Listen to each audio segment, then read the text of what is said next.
May cellphone ka ba? Tanong ni Flora pagkalipas ng ilang sandali. Tumango naman ang kanyang asawa at nilabas ang cellphone mula sa bulsa. Mabuti. Kukunin ko ang number mo at tatawag ako sa iyo mamaya kung kailangan kita at kung saan ako nakatira.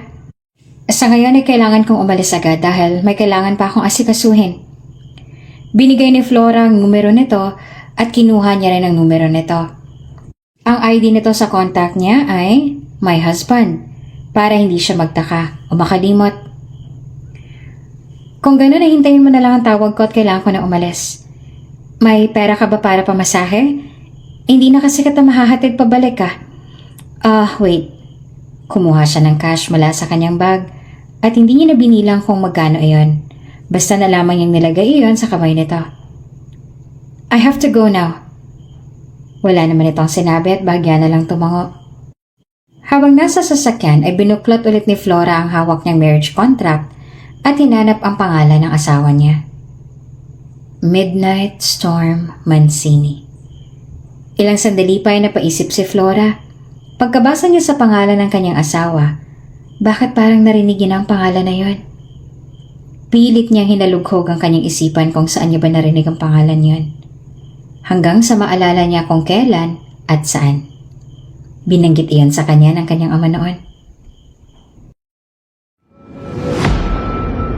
Kung bago ka pa lang sa channel na ito, Ate Jane TV, huwag kalimutang pindutin ang notification bell and subscribe button. Sana po hindi naman malaking abala sa inyo ang pagpindot ng subscribe button dahil ang kapalit po nito ay ang pagsuporta para makapag-produce ng mga libreng stories sa mga channels ni Ate Jane. Maraming salamat!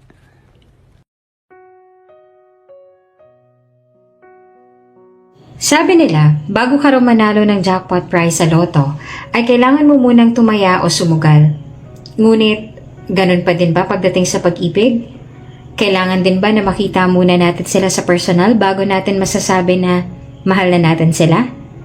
Kailangan ba na sumugal muna tayo sa pag-ibig bago natin mahit ang jackpot prize? Ma'am, nakuha po ulit ang picture na to sa isang 5-star hotel. Kasama na naman po ang iyong fiancé at half-sister ninyo. Marami pa pong ibang picture ang kuha sa kanilang dalawa. Pero, ang picture na ito ang higit na mas magpapatunay na may namamagitan nga po sa dalawa habang engaged pa po kayo ni Mr. Esquivel. It's now my ex-fiancé, Lyda. Remember, I already canceled my engagement with that asshole. Pagtatama ni Flora sa sekretarya niyang si Lyda.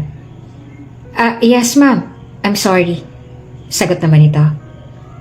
Tiningnan ni Flora ang picture tsaka napailing at mahinang natawa. Picture nga iyon ng kanyang ex-fiancé na si Arthur Esquivel at ang hilaw na kapatid niya na si Georgia Velasquez. Kulang na lang ay magpalitan ng mukha ng dalawa. Ang kapal talaga ng mukha ng dalawang to. Sabi ni Flora sabay iling. Saan sila kumukuha ng lakas ng loob para gawin ang lahat ng to sa publiko? Do they really think I am that weak and stupid para lang magago nilang dalawa?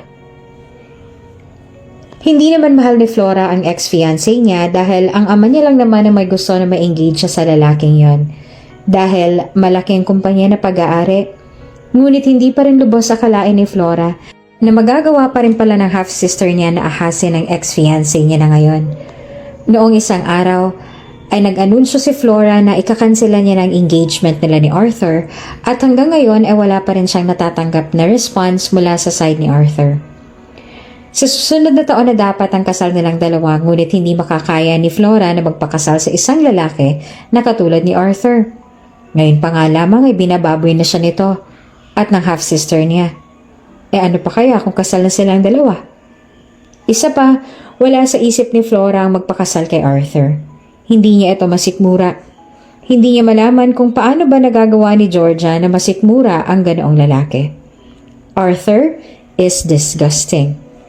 Hindi naman sa sobrang pangit ni Arthur. In fact, he had that face kaya naman maraming babaeng naghahabol dito. Ngunit basura ang ugali nito. Walang singbaho ang ugali na meron nito. He's worse than an animal. Mayaman lang ito dahil sa malaking kumpanya na pag-aari ng magulang at ito pang tagapagmana, ngunit maliban doon ay wala nang maganda para sa lalaking yon. Ang akala naman siguro ng hilaw niyang kapatid ay magiging big deal sa kanya ang ginawa nito. Hindi na bago yon para kay Flora na nangaagaw ang half-sister niya. Maging ang kanyang ama at mga awards niya ay inaagaw nito sa kanya. Katulad lang din ito ng stepmother niyang si Genova. Pareho silang mga agaw.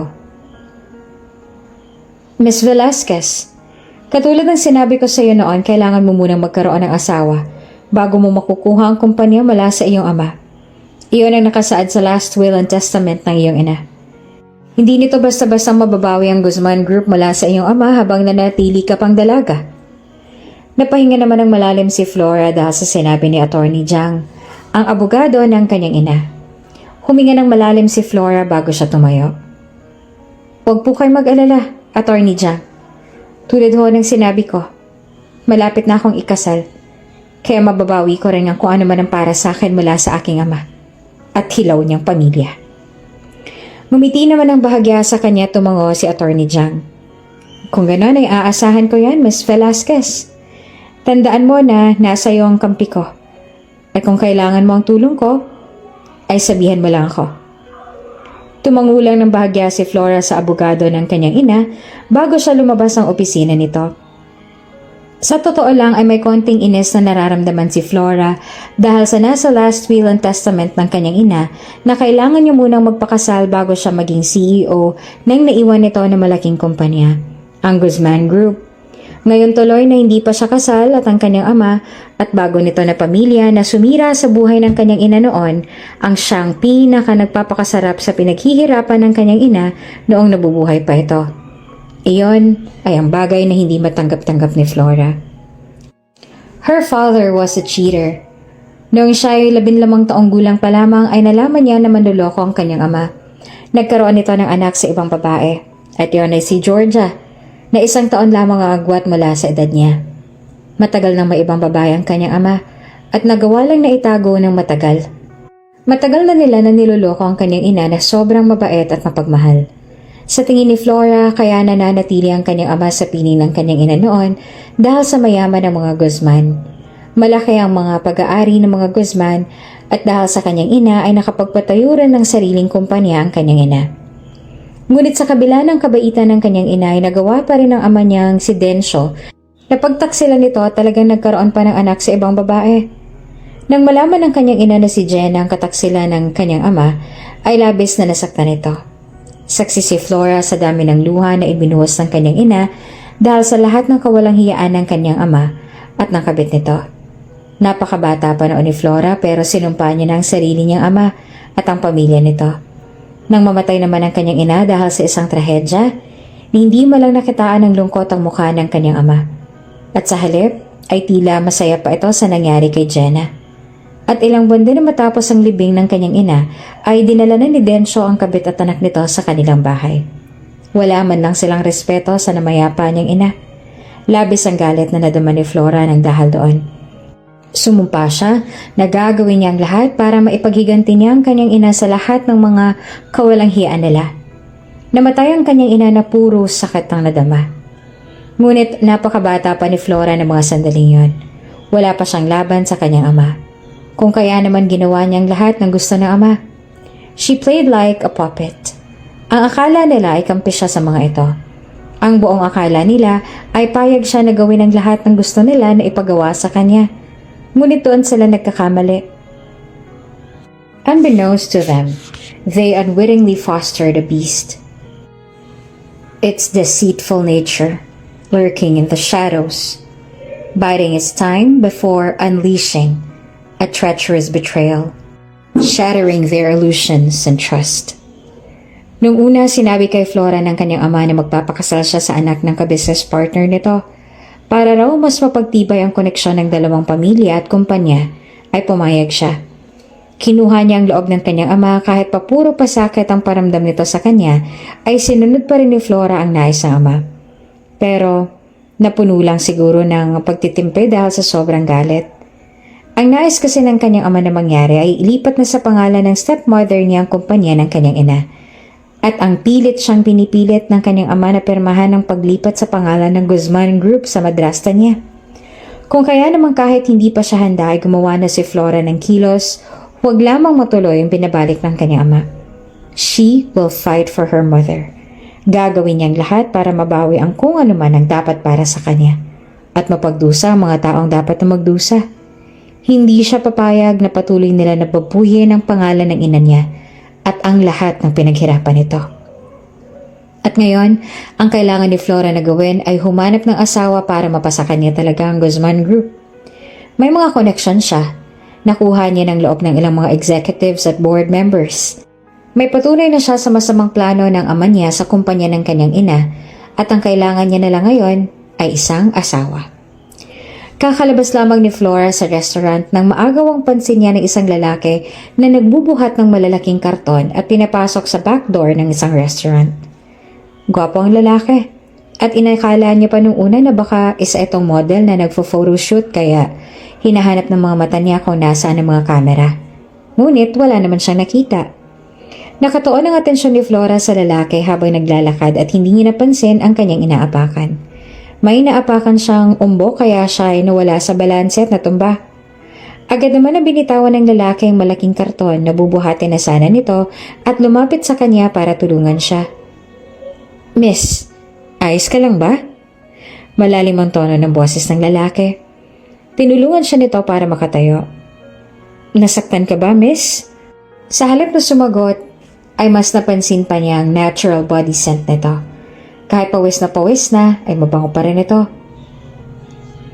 Kargador ka rito? Wala sa loob na tanong ni Flora sa lalaki na tumango naman. Magkano ang sahod mo dito? Ha? 300? That's a small amount of money. Wika niya na napapaisip pa. Sa hirap ng trabaho nito ay ganun lang pala kaliit ang kinikita nito. Tiningnan niya mula ulo hanggang paa ang binata sa harap at may naisip. Well, I think I can help you earn more than that. Kumunot ang noon nito na para bang naghihinala sa kanya. Ha? Habang nakatingin ng diretso sa mga mata nito, ay sinabi niya kung ano ang laman ng isip niya. Pakasalan mo ako. Ano? Mayaman ako. Nakapagtapos ako sa Oxford University at marami akong mga awards na natanggap kahit pa nung nag-aaral pa lang ako. I have my own house and resorts. I earn millions weekly. I am kind and beautiful. Mabibigyan kita ng maayos sa buhay kapag ako ang naging asawa mo. Kapag pumayag ka, hindi mo na kailangang magtrabaho dahil kayang-kaya kitang buhayin. Bibigyan din kita ng 100,000 monthly. Magsisilbing sahod mo yon sa pagiging asawa ko. You're the perfect man for me, I believe. Pwede kang maging house husband at ako na magtatrabaho para sa ating dalawa. O kung gusto mo naman ay maaari ka pa rin magtrabaho. Nakadepende yan sa gusto mo. You can spend my money as much as you want. But the thing that you have to do is be faithful to me. You have to support me at dapat hindi ka mabulag sa pera ng iba na maaaring i-offer sa'yo para pagtaksilan ako at sirain ang pangarap ko. Habang sinasabi ni Flora ang lahat ng yon, ay hindi naman makapaniwala na nakatingin naman sa kanyang binata na marahil ay iniisip na nasisiraan na siya ng bait dahil sa mga sinasabi niya ngayon. Again, the only thing that you have to do is be faithful to me. I can change your life. Dagdag pa niya. I'm not as weird as you might think right now. Kailangan ko lang talaga ng asawa ngayon. So what do you say? Pumapayag ka na ba sa alok ko sa'yo? Alam ni Flora na sobrang biglaan ay naging offer niya na yon at marahil nga ay iniisip ng binata na nasisiraan na siya ng bait ngayon. Halos ayaw niya nang umasa na papayag ito at nakahanda na siya sa pagtawa o kaya naman ay tatalikod ito sa kanya ngunit hindi niya inaasahan ang sinagot nito sa kanya. Okay? Sa napakalalim at tila inip na boses. Ha? Siya naman ngayon ang nagtaka at natigilan. Anong okay? Okay, pumapayag na ako na maging asawa mo. Ha? Ganon kadali? Oo. Kalmante nitong sagot. Kailan ang kasal? Nagmamadali pa kasi ako dahil may mga trabaho pa ako na kailangan tapusin. Napakorpa naman si Flora at kapagkuanay na pangiti. Sa isip niya, problem solved. Pwede na ba tayong ikasal ngayon? Tanong niya. Ang akala ni Flora ay tatanggi ang lalaki dahil sa biglaan nito pero tumango ito. Okay. Kaya mas napangiti siya. Kung gano'n ay sumama ka sa akin. Magpapakasal na tayo. Sinama niyang lalaki patungo sa opisina ng abogado niyang si Attorney Delgado. Buong biyahe ay tahimik lang sa loob ng sasakyan ng binata sa kanyang tabi, habang si Flora naman ay abala sa pakikipag-usap sa sekretary niya para utusan ito na maghanda na para sa plano nilang bawiin ang kumpanya ng kanyang ina mula sa kamay ng manloloko at walang kwenta niyang ama. Ngayon na magiging kasal na siya, magagawa niya ng makuha ang kung ano ang para sa kanya. Bahala na lang siya mag-isip ng kung ano mang mangyayari sa kanila ng lalaking to sa oras na makuha niya na kung anong gusto niya. Pwedeng-pwede naman silang mag-divorce. Mabilis lang naman ang proseso nun ngayon. At maaari niya na rin namang bayaran ng lalaki para manahimik sa kung anong mga mangyayari. Para kay Flora, lahat ay masusolusyonan ng pera kaya hindi siya masyadong nag-aalala tungkol sa lalaking to. Magiging mayaman siya sa oras na nabawi niya na kung anong para talaga sa kanya. Magpapakasal ka? Sa kanya? Gulat na tanong ni Attorney Delgado kay Flora. Yes. Kalmanteng sumagot naman si Flora. Sigurado ka ba dito, Miss Velasquez? Oo. Hindi ba nasa last will and testament ng aking ina ay kailangan na ikasal ako bago ko mabawi ang kumpanya mula sa aking ama? Tumungo naman si Attorney Delgado. Yes. Kung gano'n, ikasal mo na kami. Tumango ang attorney niya at nagpaalam na may kakausapin saglit para mahanda ang marriage contract na kailangan nilang pirmahan. Sinulyapan pa ni Flora ang binata sa kanyang tabi na tahimik lamang at mukhang naiinip na. Ngayon niya mas napagtuunan ng pansin ang pisikal na anyo ng binata. Gwapo ito at kung tutuusin ay para itong isang obra maestra na pulido ang pagkakagawa at walang imperfections. Makapal ang itim na kilay at mahabang mga korbang pilik mata na mas lalong nagbibigay buhay sa kulay itim at hunter nitong mga mata. Matangos ang ilong na may katamtamang laki. Mapula ang may katamtamang kapal ng labi. Makinis ang muka, bagaman may konting malbas ay bagay naman dito. Dagdagan pa ng matatalas na tabas nitong mga panga. Pagdating sa katawan naman ay maganda at matipuno ito. May mga muscles, ngunit hindi naman yan sobrang malalaking muscles. Saktong-sakto lang na para bang alagang-alaga nito ang katawan sa gym. O marahil ay dahil sa pagbubuhat at pasa ng mga mabibigat na bagay. Matangkad din ito at tuwid ang tindig. Sa tansya nga ni Flora ay aabot dibdib lang siya ng binata. Hindi sa pagiging mapanghusga, ngunit masasabi ni Flora na hindi bagay sa binata ang trabaho nito na isang kargador. Pwedeng-pwede itong maging isang sikat na modelo. At kung mahahasa ay pwede rin ito na maging isang sikat na artista. Pero syempre, hindi naman siya makakapanghusga. At bakit pagiging kargador ang napili nito na maging trabaho? Ang mahalaga na lang ngayon ay pumayag ito na maging asawa niya. Mababawi niya ng kumpanya na pinaghirapan ng kanyang ina. Makalipas ang ilan pang sandali ay bumalik na sa opisina si Attorney Delgado. Kinausap lang nito ang mapapangasawa niya at pagkatapos ay may pinapirmahan nito sa kanila. Marriage contract iyon na magpapatunay na kasal na silang dalawa. Walang kahit anong pagdadalawang isip na pumirma roon si Flora at ganoon din ang binata. Magmula ngayon, kayo ay ganap ng mag-asawa. Paliwanag sa kanila ni Attorney Delgado sa kanilang dalawa. Naway wala kang kahit anong pagsisihan sa pasya mo na ito, Miss Velasquez. Huwag kang mag-alala, Attorney Delgado. Alam ko kung anong ginagawa ko. Tumango naman ang attorney at bumaling sa lalaki na kanya na ngayong asawa. Naway wala ka rin pagsisihan dito, Mr. Mancini. Hindi naman sumagot ang kanyang asawa. Ang mga mata nito ay walang kahit anong emosyon na para bang naiinip na ito sa mga nangyayari. Matapos nilang ikasalay, sabay-sabay na silang umalis sa opisina ni Attorney Delgado dahil wala na siyang oras para sa ibang mga bagay. Sa lalong madaling panahon ay kailangan ni Flora na isagawa ang lahat ng mga kailangan niyang gawin para lang makuha niya mula sa kanyang amang kumpanya ng kanyang ina na nararapat lang na mapunta kay Flora. Ito ang copy ng marriage contract natin, sabi ni Flora sa asawa sabay abot ng kopya dito. Tiningnan muna nito iyon bago tinanggap. Tumingin din ito ng diretso sa kanyang mga mata na para bang naghihintay ito ng sunod niyang sasabihin. May cellphone ka ba? Tanong ni Flora pagkalipas ng ilang sandali. Tumango naman ang kanyang asawa at nalabas ang cellphone mula sa bulsa. Mabuti. Kukunin ko ang number mo at tatawag ako sa'yo mamaya kung kailangan kita at kung saan man ako nakatira. Sa ngayon ay kailangan kong umalis agad dahil may kailangan pa akong asikasuhin. Binigay ni Flora ang numero niya dito at kinuha niya rin ang numero nito. Ang ID na to sa contact niya ay my husband para hindi siya magtaka o makalimot. Kung ganon, hintayin mo na lang ang tawag ko at kailangan ko na umalis. May pera ka pa bang para pamasahe? Hindi na kasi kita maihahatid pabalik. Oh, wait! Kumuha siya ng cash mula sa kanyang bag at hindi niya na binilang kung ilan yon at basta niya na lang yon nilagay sa kamay nito. I have to go now. Paalam niya pa dito. Wala naman itong sinabi at bahagya na lang na tumango.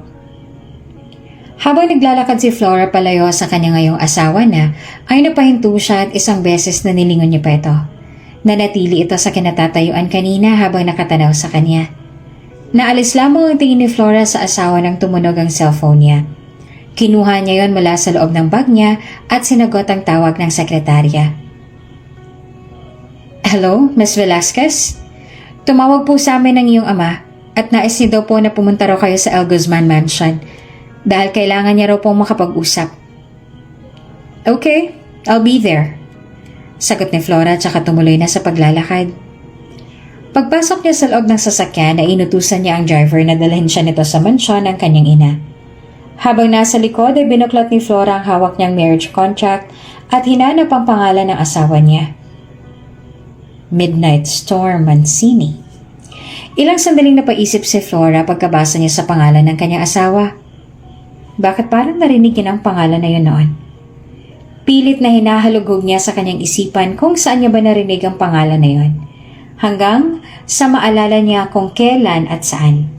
Binanggit iyon sa kanya ng kanyang ama noon. Knight Mancini? The heir of Mancini Group. Kapangalan ng asawa niya ang heir ng top leading business sa buong globe ngayon. Ang Mancini Group ay napakalaki na kumpanya na siyang main business partner ng Esquivel Group. Sa Mancini Groups nakadepende ang success ng Esquivel Group. At hindi lamang ang Esquivel Group ang tumatarget sa Mancini Group dahil sa sobrang successful nito at marami ang mga nagtatangka. Ganun pa man sa kabila ng pagiging sobrang successful at yaman, ang mga Mancini ay nananatiling private at tahimik lang sa mga pangyayari sa bansa at businesses. Sa kabila ng pagiging successful na ng mga tao na siyang maituturing na rin na pinakamayaman na pamilya sa mundo, ay nananatili silang mga misteryoso.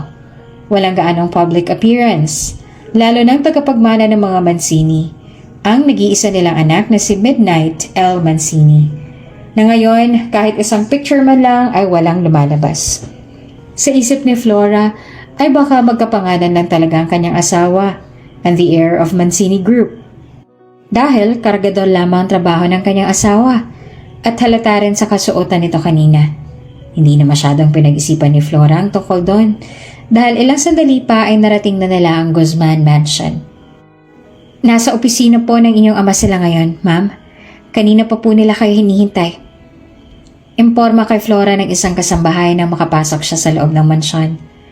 Dumiretso na si Flora sa opisina ng kanyang ama dito sa kanilang mansyon at pagpasok niya roon ay ang galit na boses ng kanyang ama ang bumungad sa kanya. Ano itong narinig kong kinansela mo raw ang engagement mo kay Arthur Esquivel, Flora? Tama ho kayo ng rinig, Dad. Kalmanteng sagot naman ni Flora, sabay tingin sa stepmother at half-sister niya na nakaupo sa sofa at parang mga tuta na pilit pinipeke ang takot nilang mga itsura. Nahihibang ka na ba talaga, Flora? Sa labis sa galit ay napatayo ang ama mula sa pagkakaupo sa swivel chair at lumapit sa harapan ni Flora. Bakit mo kinansilang engagement mo sa anak at tagapagmana ng mga Esquivel? Gayong alam mo naman na sobrang magiging malaking tulong sa kumpanya natin kung sakali man na magpapakasal ka sa kanya. Mas lalong magiging successful ang kumpanya natin kung sinunod mo lang ang gusto kong gawin mo. Kailan ka pa ba naging suwail? Hindi ka na ba talaga nahiya? Ha, Flora? Iyon na lang ba talagang mahalaga sa inyo, Dad? Ang pera at kapangyarihan? Tanong niya. Oo, Flora. Iyon ang mas mahalaga sa akin. Sa ating lahat. Para lang din naman sa inyong magkakapatid yon, kaya ako ginagawa ang lahat ng to. Pero ngayon dahil sa ginawa mo ay masisira ang mga plano na yon. Nang dahil sa pagkansela mo sa engagement ninyo ni Arthur, ay masisira pa ang plano ko. Talaga bang hindi ka na nahiya sa pasya mo na yon? Everything's already prepared. Ang araw ng kasal niyo na lang ang hinihintay. Bakit, Dad? Sinabihan niyo rin ba yung bastarda niyo yung anak na mahiyarin matapos niyang ahasin ng fiancé ko? Sigaw ni Flora at mula sa peripheral vision niya ay nakita niya kung paano natigilan si Georgia dahil sa kanyang sinabi. Maging ang ama niya ay natigilan din. Hindi. Diba, Dad? Mapait ang tono ng boses na tanong ni Flora sa ama. Ni hindi niyo nga siguro alam na inahas ng bastarda mong anak ang mapapangasawa ko. Dahil sa mga mata mo, ay lagi na lang na siyang tama at akong mali. Pero ano pa nga bang maaasahan ko mula sa isang walang kwenta at manloloko na gaya mo?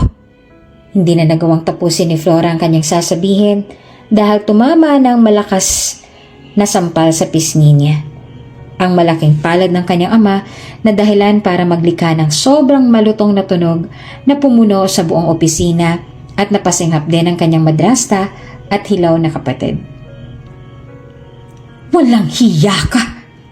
Baliw ng kanyang ama sa kanya. Ang lakas ng loob mo para sabihin ang lahat ng yan sa harap ng sarili mong ama. Sa labis na galit ay marahas din na hinawakan ng kanyang ama ang mukha niya at halos na pangtingkayad pa si Flora. Sa sobrang lakas ng pagkakahawak ng ama niya sa kanyang mukha, ang pakiramdam ni Flora ay matatanggal na nito ang panga niya. Itong pakakatandaan mo, Flora. Anak lang kita at ako ang ama mo. Kaya lahat ng gusto ko ay susundin mo. Sa kabila ng sakit ay nanatili na walang tinag si Flora. Maras niyang tinabig ang kamay ng kanyang ama kaya napabitaw ito sa kanya at napaatras pa sa kanyang ginawa. Nanlalaki naman ang mga mata nito na para bang hindi iyon inaasahan na gagawin niya.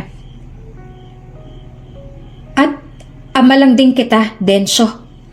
At wala kang karapatan na kontrolin ang buhay ko. Hindi ako magpapakasal sa taong nagtaksil sa akin. At lalong-lalo na sa taong hindi ko naman iniibig. Gagawin ko ang kung anumang gusto ko sa buhay ko. Sa labis sa galit ay nanilisik na halos sa mga mata ni Flora at nagtatagis na ang mga ngipin niya. Hinding-hindi ako magpapakababa para lang masunod ang kagustuhan mo. Sa tingin mo ba, makakaya mo talaga na hindi sundin kung anong gusto ko na gawin mo? Ha? Galit na tanong ng ama. Of course, kayang-kaya kong gawin yon, Dad. I am not your puppet. Nagawa ko kayo na paniwalain na sunod-sunuran ako sa inyo. But it's all over, Dad. Tapos ng pagpapanggap ko na yan. Marahas na binalingan ni Flora ang madrasta at hilaw niyang kapatid. And I'll make sure na babawiin ko sa inyo ang kumpanya na para naman talaga sa akin. Napuna pa ni Flora kung paano natigilan ng kanyang ama dahil sa sinabi niya. Ang akala niyo ba hindi ko alam kung anong nasa last will and testament ng aking ina? Alam kong nakalagay doon na ako ang dapat na magmana ng kumpanya at hindi ikaw ang dapat na mamahala roon. Mahinang tumawa naman ang kanyang ama. Sa tingin mo ba talaga ay nababawi mo mula sa akin ang kumpanya ng iyong ina, Flora? Hindi yung ganun kadali, mahal kong anak. Dahil sisiguraduhin ko na kahit anong mangyari ay hindi mapupunta sa iyong kumpanya na yon. Oh yes, Dad. Napakabilis na lang para sa akin na mabawi mula sa inyong kumpanya na nararapat lang nasa akin. Itigil mo na ang kahibangan mo, Flora. Kalmado na ang tono ng boses ng kanyang ama bago naglakad pabalik sa mesa nito habang minamasahe ang sentido. Naupo pa ito sa upuan nito at malamig siyang tiningnan. Gawin mo na lang kung anong gusto kong gawin mo. Sundin mo kung ano ang nais kong mangyari. Yun ay kung nais mo pa na mapakinabangan ka pa sa kumpanya ng iyong ina. Stop playing this stupid game. Sabihin mo ngayon kay Arthur na itutuloy mo pa rin ang kasal ninyong dalawa. Nang ganun-ganun lang, Dad? Natatawa naman na tanong ni Flora. Nais yung ituloy ko ang kasal na yun para lang baliwala lang sa inyong kataksilan ng bastarda niyong anak? Just forget about it. Sigurado ako na hindi naman sinasadya ni Georgia na gawin yun. They're hiding for a reason. Ayaw nila na masaktan ka sa oras na malaman mo yun. Kakausapin ko ang kapatid mo na itigil ng kung anumang relasyon na meron siya ngayon kay Arthur. Basta sundin mo lang ako. At kung ano ang gusto ko. Sa puntong yon ay gustong-gusto na ni Flora na tumawa ng sobrang lakas dahil sa lahat ng walang kwentang bagay na lumalabas sa bibig ng kanyang ama ngayon. Talagang napakawalang kwenta nitong ama pagdating sa kanya. Hindi ko gagawin kung ano man ang gusto mong gawin, Dad. Hindi ako magpapakasal sa Arthur na yan. Tapos na ako sa pagiging sunod-sunuran sa inyo. At isa pa, kasal na ako. Kasal? Pagalit na saad ng kanyang ama. Isa na naman ba ito sa mga palusot mo para lang hindi matuloy ang kasal yung dalawa ni Arthur? To tell you this, kahit anong mangyari ay ikakasal kayong dalawa ni Arthur. Kailangan natin ng pamilya at apelyido niya. I am telling the truth. I am married. So you can't force me to marry that asshole. Patunayan mo. Ipakilala mo sa amin ang asawa mo ngayon mismo. Ngunit sa oras na wala kang maiharap sa amin ngayong araw, you will have no choice but marry Arthur. Tinawagan ni Flora ang asawa na mabuti na lamang ay agad namang sumagot. Hello? Midnight? Yes? Ang malalim na boses ng kanyang asawa mula sa kabilang linya. Maaari ka bang pumunta ngayon dito sa bahay? Gusto kang makilala ng aking ama. Right now? Pero hindi pa ako nakapagbihis. Ganun pa rin ang suot ko at wala pa rin akong kahit na anong paghahanda. May pag-aalangan sa boses nito. It's okay, they won't mind. Maaari ka bang pumunta ngayon? Okay, isend mo lang sa akin ang address. Nagpasalamat si Flora sa asawa at sa pagpayag nito. Pagkatapos nilang mag-usap at matapos niyang isend ang address ay bumalik na siya sa opisina ng kanyang ama para ipaalam na parating na ang kanyang asawa. Abang na abang naman ang stepmother at half-sister niya dahil nagtataka ang mga ito kung sino ang pinakasalan niya. Makalipas ang sa tingin ni Flora ay isang oras, sinabihan siya ng isang kasambahay na nasa labas na ang kanyang asawa kaya agad siyang lumabas para salubungin na ito. Nasa opisina ang aking ama. Wika niya kay Midnight na hindi kumibo at naglakad lang. Pagpasok nila sa loob ng opisina ay agad niya itong pinakilala. His Midnight Mancini. Siya ang asawa ko. Namangha si Georgia sa itsura ng kanyang asawa, ngunit agad din naman ito na napuna ang kasuotan ngayon ni Midnight. Gumuhit ang ngiti sa labi nito. Siya na ba talaga ang asawa mo, Flora? Yes. Humalakak si Georgia. I can't believe na nagawa mong pumatol sa ganyang tao, Flora. I expected a lot from you. Ganyan ka na ba talaga kadesperada na mabawi kay Daddy ang kumpanya na hindi naman pala talaga para sa'yo? Papatol ka talaga sa isang kagaya niya? At talagang siya pang napili mong pakasalan, ha, Flora? The moment your husband entered this room, the smell of poverty permeated the air. Iwinasiwas pa ni Georgia ang kamay para bang nababahuan at nandidiri pa ito. Nagtagis naman ang mga bagang ni Flora sa sobrang inis. Humigpit ang kapit niya sa braso ng kanyang asawa na wala namang emosyon ng mukha at tila baliwala lang dito ang mga katagang sinabi ni Georgia. Flora, anak! Nagagalit na saan ni Don Dencio. Sigurado ka ba talaga na siyang iyong asawa? Hindi mo ba ako niloloko ngayon? I have our marriage contract with me, Dad. Kalmanteng sagot ni Flora bago nilabas ang marriage contract nila. Nang makita ng kanyang ama ang patunay na mag-asawa nga silang dalawa ni Midnight, ay nanlumo ito. Galit na galit at hindi matanggap ang pagpapakasal niya sa isang tao na hindi nito gusto para sa kanya. Hindi ka ba namin napalaki ng maayos ng iyong ama para piliin mo na mag-asawa ng isang kagaya niya, Flora? Tanong ng stepmother niya sa kanya. Sa dami ng ibang lalaki sa mundo na gusto kang makasama at pakasalan ganyang lalaki pa talagang napili mong pakasalan? Ang isang tao pa talaga na wala malang maipagmamalaki sa buhay? Hindi ko hinihinging opinyon mo at sino man sa inyo dito.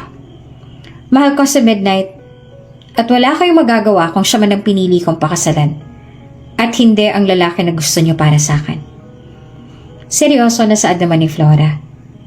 At pwede ba? Huwag na huwag niyong mamaliitin ang asawa ko sa harapan ko. Kung ang tangi niyo lang namang maipagmamalaki ang paninira mo ng pamilya at pag-angkin ng mga bagay na hindi naman para sa inyo. Huwag na huwag mong pagsasalitaan ng ganyan ng tita mo, Flora! Pagalit na sinabi ng kanyang ama. Bakit, Dad? Masakit ba na marinig ang totoo? Sarkastiko rin siyang nagtanong. Hindi ba totoo naman sila ng anak niya ang dahilan kung bakit nasira ang pamilya natin noon? Hindi ba ang pagiging kabit niya ang dahilan kung bakit siya nakaalis ng kangkungan at naranasan ng kaginhawaan sa buhay? Kaya wala siyang kahit anong karapatan na husgahan at maliitin ang asawa ko. Dahil kahit na nakaalis na sila ng anak niya sa kangkungan at nababalot na siya ng gintong mga alahas ngayon, hindi nun matatakpan ng malansa at masangsang niyang amoy. She's like a discarded scrap, desperately trying to fit in among golds. At kahit anong subok, ang basura ay mananatiling basura. A person of her caliber belongs nowhere but the confines of a trash can. Mas lalong nagalit sa kanya ang kanyang ama dahil sa panginsulto niya sa asawa nito, habang lihim naman na nagtuwa si Flora na makita na sobrang offended nito sa mga sinabi niya. Sa labis sa galit ay pinapili siya ng kanyang ama kung ano bang mas matimbang para sa kanya at kung sino ang pipiliin niya. At syempre, walang pagdadalawang isip na pinili niya ang kanyang asawa. Sa oras na lumabas ka ng opisina na to kasama ang asama mong yan, ay itinatakwil na rin kita bilang anak at wala ka ng ama. Pagalit na sigaw ng kanyang ama. Nilingon ito ni Flora at nginisihan sabay kumapit siya sa braso ng kanyang asawa. I'll gladly choose my husband, Densho. She said her father's name without honorifics. Total, sa bibig na rin ito mismo nang galing na itinatakwil na siya nito bilang anak at hindi niya na ito ama. Pasensya ka na sa pamilya ko, Midnight, ha? Paghingi ng pasensya ni Flora sa asawa nung makalabas na sila ng mansyon kung saan silang dalawa ay pinalayas. Pasensya ka na at hindi kita nabalaan sa mga ugali nila na ganon. Pasensya na sa lahat ng masasakit na salita na sinabi nila sa'yo. Ayos lang. Tipid na sumagot naman si Midnight. Bago nilabas ang cellphone sa bulsa niya, ay may kung sino itong tinawagan. Nakagat naman ni Flora ang babang labi niya habang nakatingin siya sa asawa. Nakakaramdam siya ng hiya dahil sa lahat ng mga sinabi ng pamilya niya dito kanina. Cancel everything I ask you to prepare, please. Wika ni Midnight sa kausap sa cellphone. Nagulat pa si Flora dahil tuwid na tuwid ang pagsasalita nito ng English. Thank you. Sinong kausap mo? Tanong ni Flora sa asawa nang matapos na ito makipag-usap. May kaibigan ko. Foreigner? Oo, taga London. Napatango siya. Anong pino-order mo sa kanya? Nothing. Just some spare parts of someone's car. Sagot nito. Aalis na ba tayo? May trabaho pa kasi ako na kailangan tapusin. Oo, aalis na tayo. Sa loob ng sasakyan ay tahimik lang silang dalawa. Walang kibuan na para bang hindi nila kilala ang isa't isa. Panay ang nakaw ng tingin ni Flora sa kanyang asawa at naghihintay siya na magsalita ito at may sabihin sa kanya, ngunit wala naman itong balak na magsalita at ang mga mata ay nasa harap lang. Magmula ngayon ay sa bahay na tayo titira, panimula ni Flora. May mga gusto ka bang ipahanda sa pagtuloy mo roon para mahanda ako at para mas maging komportable ang pagtira mo roon? Wala. Napatipid naman ang sagot nitong kanyang asawa, na para bang malaking halagang price ang bawat salita na lumalabas sa bibig nito. Hinayaan niya na lang ito hanggang sa makarating sila sa kanyang bahay. Hindi sing laki at ganda ng Guzman Mansion ang bahay niya, ngunit masasabi ni Flora na maganda yon at malinis din dahil may tagalinis siya tuwing weekends. Ito ang bahay ko. Sa ngayon ay dito muna tayo titira dahil hindi ko pa nababawi mula sa aking amang mansyon. Pero huwag kang mag-alala.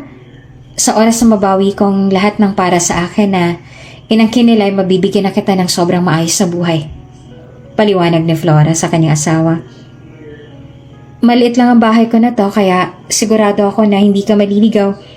May tagalinis din ako na pumupunta lang tuwing weekends kaya hindi mo kailangan na mag-ayos ng sobra o kaya naman ay maaari mo na lang nahayaan ang lahat sa gilid. Naiintindihan ko, sagot nito. Iyon na siguro ang pinakatipid na sagot na narinig ni Flora sa haba ng paliwanag niya. Wala man lang itong katanungan sa kanya para bang hinihintay lang nito kung kailan siya muli magsasalita. Gusto mo na bang magpahinga? Maaari ka mag-shower sa kwarto o sa banyo dito sa baba. Kanina ay nagpabili na ako sa sekretarya ko ng mga gamit para sa'yo. Hindi ako sigurado kung kasya ba sa'yo mga damit mo na napili ko. Isukat mo na lang at kung sakali man na hindi magkasya sa'yo ay sabihin mo lang sa akin at sasabihan ko ang sekretary ko para mapalitan ang lahat ng yon. Hindi naman sumagot sa kanya si Midnight. Umakyat na ito sa hagdan habang si Flora naman ay naiwan sa baba. Hindi naman mawari ni Flora kung bakit ganito na lang kabilis ang tibok ng puso niya ngayon. Aaminin niyang kinakabahan siya. Ito rin kasi ang unang beses na may makakasama siya sa bahay niya. Madalas kasi mag-isa lang siya dahil ang tagalinis niya ay tuwing weekends niya lang pinapupunta para maglinis. Ayaw niya magstay na ito sa bahay niya dahil ayaw din ni Flora na may kasama sa bahay. Mula nang mamatay ang kanyang ina dahil sa isang malagim na trahedya, ay mas gusto na lang ni Flora na lagi siyang mag-isa. Bakit ba kinakabahan ako ngayon? Tanong ni Flora sa hangin bago humawak sa dibdib niya para pakiramdaman ang mabilis na tibok ng puso niya. Mag-asawa naman na kami. Kaya dapat ay maging maayos lang ako, diba? If he's going to touch me or kiss me, it should be fine dahil asawa ko siya. Tama. Tumango si Flora sa sarili sabay huminga ng malalim. Asawa ko na siya. So I should be fine. Paglipas ng ilang sandali ay saka lamang naalala ni Flora na hindi niya pala masabi sa kanyang asawa kung saan nakalagay ang mga bagong tuwalya na magagamit nito. Tumayo na siya at umakyat na rin sa hagdan. Pagpasok niya sa loob ng silid, ay sakto naman na hinilang pinto ng banyo at lumabas mula roon ang kanyang asawa. Wala itong suot na damit pang taas at may kulay puting tuwalya lang na nakapulupot sa bewang nito. Sigurado si Flora na ang tuwalya na nakapulupot sa bewang nito ay ang tuwalya na ginagamit niya. Sa hindi malaman na dahilan ay nag-init ang pisngi ni Flora at mas lalong bumilis ang tibok ng puso niya. Pinagbasta niya ang butil ng tubig na pumapatak mula sa buhok nito, padaos-dos sa matipuno nitong dibdib, pababa sa abs nito na basa rin. Napalunok ng mariin si Flora. Hindi nga siya nagkamali sa sobrang ganda ng talaga ng katawan nito. Dipinang-dipina ang mga muscles nito at may mga abs. Animoy inukit ng napakagaling na maestro ang katawan ng kanyang asawa at wala siyang kahit anong kapintasan na nakita roon. Naglakad pa palapit sa kama si Midnight at doon na lamang napagtanto ni Flora na nakatitig na pala siya sa katawan ng kanyang asawa. Pasensya na kung pumasok ako nang walang pahintulot mo. Panimula ni Flora kaya napabaling sa kanya si Midnight. Gusto ko lang sana sabihin sa'yo kung saan nakalagay yung mga hindi ko pa nagamit at bagong mga tuwalya pero tapos ka na pala. Bumaba ang tingin nito sa tuwalya na nasa bewang nito. Pasensya na't ginamit kong tuwalya mo. Ayos lang. Isang beses ko pa lang namang nagagamit yan. Pasensya ka na rin kung hindi kita agad nasabihan. Hindi na kumibo si Midnight at dinampot ng damit na napili sa kama. Naglakad naman si Flora papalapit sa asawa. Bukas pag hindi ka napagod ay ililibot kita dito sa bahay para alam mo naman kung saan ang pasikot-sikot. Tumingin ng malalim nitong mga mata sa kanya. Okay? Tipid nitong sagot bago siya tinalikuran at lumakad na papasok ulit sa banyo. Paglabas nito ay suot na nito ang mga damit na pinamili niya. Napangiti pa si Flora nang makita ang kasyang-kasya lang dito ang size na napili niya. Mabuti naman at nagkasya sa yung mga pina-order ko. Nakangiting sabi ni Flora sa asawa na huminto naman sa kanyang harapan. Yeah, salamat dito. Sagot naman ito. Gusto mo na bang magpahinga? Sa kama ko na lang ikaw matulog. Doon na lang ako sa sofa. Hindi pa kasi malinis ang guest room dahil sa Sabado pa maglilinis ang tagalinis ko. Nilingon nito ang itim na sofa at saka kunot ang noon na binalik sa kanya ang atensyon. Bakit sa sofa ka matutulog? Malawak naman ang kama. Ha? We can sleep on the same bed? Malalim ang tono ng boses nito. At muling nag-init ang pisngi ni Flora, hindi lamang dahil sa sinabi nito, ngunit dahil sa boses nito at sa napakaganda nitong accent. Hindi ka naman siguro maiilang na tumabi sa akin sa pagtulog, tama ba? Oo naman, pagsisinungaling naman ni Flora. Walang problema sa akin dahil mag-asawa naman na tayo. Ikaw lang inaalala ko dahil baka hindi mo magustuhan na matulog katabi ako. I don't mind. Isang beses pa na humakbang si Midnight palapit sa kanya habang ang malalim nitong mga mata ay diretso na nakatitig sa kanya. Napaatras naman si Flora at saka mariina na palunok. Sobrang bilis ang tibok ng puso niya ngayon at kulang na lang ay malaglag ito. Patuloy sa paglapit sa kanya si Midnight habang si Flora ay patuloy din sa pagkakbang paatras hanggang sa nabangga niya sa kama at nawalan ito ng balanse. Bago natumbay, nahawakan niya pa ang damit ng asawa kaya sabay sila na bumagsak sa kama. Nakapatong ito sa kanya ngayon at ang mga mata ni Flora ay dilat na dilat sa gulat habang magkalapat ang labi nilang dalawa. Umabot ng ilang segundo ang paglalapat ng kanilang labi bago lumayo sa kanya si Midnight.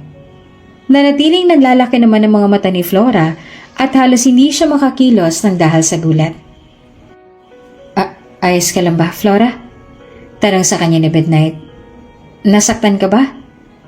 Sa muling pagtanong nito ay saka lamang bumalik ang kaluluwa ni Flora sa kanyang katawan. Oo, ayos lang ako. Sagot ni Flora bago na upo. Pasensya na sa nangyari. It's okay, sagot nito. Should we sleep? Hindi mo ba muna patutuyuin ang buhok mo? It will dry. Kailangan mo munang patuyuin ang buhok mo bago matulog dahil masama yan. Alam kong pagod ka pero tumayo ka muna at ako nang magbo-blow dry ng buhok mo. Tumalima ito sa kanya at lumapit sila sa vanity table niya. Pinaupo niya ito sa harap ng salamin niya at sinimulan niya nang i-blow dry ang basa nitong buhok. Ramdam na ramdam naman ni Flora ang titig sa kanya ng kanyang asawa habang tinutuyo niya ang buhok nito at hindi niya naman mapakalma ang puso niya. Kinakabahan siya sa titig nito sa kanya at halos hindi niya mahawakan ng maayos ang blower. Magkatabi silang natulog sa kama at halos hindi na siya makahinga. Iyon ang unang beses na tutulog siya sa isang kama kasama ang lalaki. Ni minsan na hindi niya pa naranasan na matulog sa kama na may katabi, maliban na lamang sa kanyang ina nung nabubuhay pa ito at bata pa lang siya. Mabuti na lang at may distansya pa rin kahit papaano ang mga katawan nila ni Midnight at hindi rin lumalapit sa kanya ang asawa ng sobra. Ang hindi naman alam ni Flora na makatulog siya ay siya itong halos sumisiksik sa katawan ng kanyang asawa. Mahigpit ang yakap niya dito at ang kanyang mukha ay nakasubsob pa sa dibdib nito. Ngunit hindi tulad ni Flora na mahimbing na ang tulog, ay hindi naman makatulog si Midnight. Sa halip ay nakatitig siya sa maamong mukha ng asawa. Hindi naman namalayan ni Midnight na kusa na palang gumagalaw ang isa pa niyang kamay para abutin ang mukha ni Flora at masuyo na hawiin ang ilang hibla ng buhok na humaharang sa mukha nito. You grow up so quickly, didn't you? Wika ni Midnight habang nakatingin pa rin siya sa mukha nito tsaka napangiti siya. You're not as fragile as I thought you were. I'm glad to see that you're stronger than I believed. Iyon ang unang beses na natulog sila ni Midnight sa iisang kama na magkatabi at magkayakap. Ngunit hindi maunawaan ni Flora kung paano niyang nagawa na makatulog ng ganong kahimbing na nung nagising siya ay umaga na. Wala na sa kama si Midnight at nung bumaba siya ay naabutan niya ito sa kusina na nagluluto ng breakfast para sa kanilang dalawa. Para talaga itong isang house husband na alagang-alaga siya. Hindi napigil ni Flora ang pagsupil ng ngiti sa kanyang labi dahil mula nang mamatay ang kanyang ina ay ngayon lang ulit may naghanda ng almusal para sa kanya. Ngayon niya lang ulit naranasan na alagaan ng ganito. May trabaho ka pa ba mamaya, Night? Tanong ni Flora sa asawa habang sabay silang nag-almusal. Natigilan nito at hindi alam ni Flora kung ano ang dahilan. Kung dahil ba sa pagtawag niya rito ng Night o sa malambing niyang tanong na parang isang asawa na naglalambing sa asawa na wag na itong pumasok para masolo ang isa't isa. Bakit? Pagkalipas ng ilang sandali, nagtanong si Flora sa asawa. Wala ka bang trabaho ngayon? Meron. May kailangan akong asikasuhin mamaya. Ganun ba? Pero hindi mo naman kailangan na pumasok na sa trabaho mo na yon. Mapapagod ka lang. Kaya ko naman na buhayin tayong dalawa. Paliwanag ni Flora sa asawa. Nais ko magtrabaho. Sumagot si Midnight. Ayoko umasa sa'yo. Trabaho ko pa rin na maghanap buhay para sa ating dalawa. Tumango naman si Flora. Well, kung talagang gusto nito na magtrabaho ay wala naman siya magagawa para pigilan ito. Hahayaan niya na lang ito na gawin kung anong gusto nitong gawin. Total, iyon din naman ang sinabi niya noon dito. Okay, kung yan ang gusto mo. Sagot niya. Nga pala, anong oras ka uuwi mamaya? Ikaw, anong oras ang uwi mo mamaya? Mga gabi na siguro. I'm sure marami ako mga aasikasuhin sa opisina. Kung gano'n ay mas mauna akong umuwi bago ang uwi mo para makapagluto ako. Lumipas ang isang linggo at naging sobrang busy si Flora sa trabaho at para na rin sa paghahanda niya na gawin ang plano niya. Sa kabila ng pagod niya ay masaya si Flora dahil pag uwi niya sa bahay ay may naghihintay sa kanya. Nakahanda na ang kanilang pangkain at pinagsisilbihan siya. Ewan niya ba pero gustong gusto niyang gano'n na pakiramdam na pag uwi niya sa kanyang bahay galing sa nakakapagod at stressful na trabaho sa opisina ay may naghihintay sa kanya. Nahihibang ka na ba sa plano mong gawin, Flora? Paano mo naman magagawa na patakbuhin ang Guzman Group nang ikaw lang? Oo, alam namin na magaling ka. Ba't hindi mo ba nakikita? You're a woman. Hindi hamak na masaligtas ang kumpanya sa kamay ni Dad. We can ensure its success kung si Dad ang mamamahala sa lahat. Pagalit na bulyaw sa kanya ni Georgia. Kasalukuyang nagaganap ang meeting para formal nang bawiin ni Flora ang pamamahala sa Guzman Group at itong bida-bida niyang hilaw na kapatid ay akala mo naman napakalaki ng papel sa Guzman Group para makasigaw ng ganito at umakto na para bang itong tunay na anak ni Jenna Guzman. Nakakalimutan mo ba na ako rin ang dahilan kung bakit mataas ang investment natin? Dahil sa akin ay mas lalong lumaki ang kumpanya na to. I am the driving force behind Guzman's Group current position as one of the top leading companies in Asia. Sagot naman ni Flora na walang bahid na kahit anong kasinungalingan. Dahil yun kay Daddy. Sagot naman ni Georgia. You just help him manage the company. Hindi lang ikaw ang dahilan sa lahat ng to. Napangisi naman si Flora sa sinabi ng hilaw niyang kapatid at sa sarkastikong boses ay nagsalita. I hope you've done your research before spouting such unfounded remarks, my dear sister. Sa susunod na may lumabas sa mga walang kwentang bagay riyan sa bibig mo, pakisigurado naman kung tama dahil pinagmumukha mo lamang na tanga ang sarili mo sa harapan namin. Buo na ang pasya ko na akong mamamahala sa kumpanya. Dahil una pa lang naman, ay sa akin na talaga nakapangalan ng kumpanya na to. Kung buo na ang pasya mo ay wala naman na kami magagawa.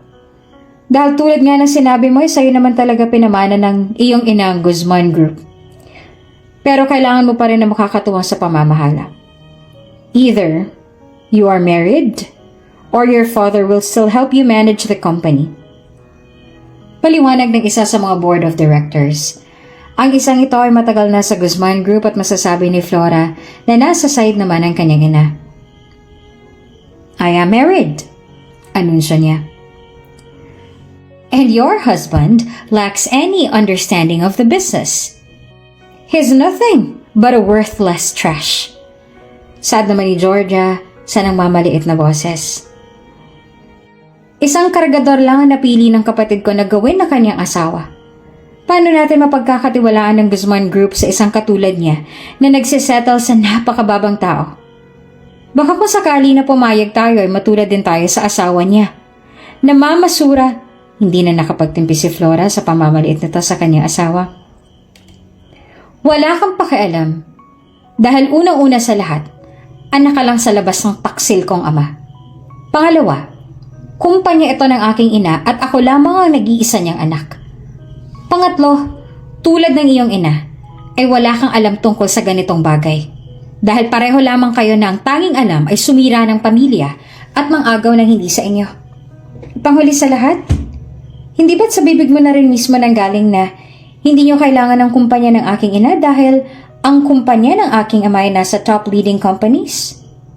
Bakit tila ayaw niyong ibigay sa akin ang kumpanya na to ngayon?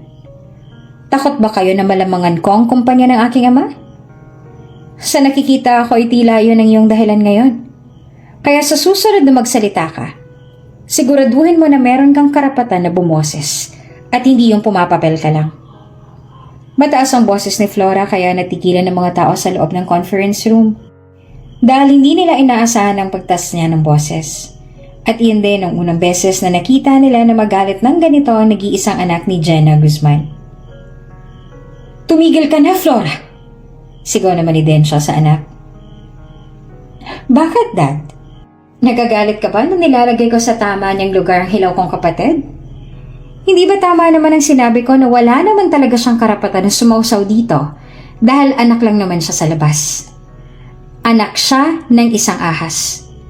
Anak mo siya mula sa pagtataksil sa aking ina na siyang may-ari ng kumpanyang to.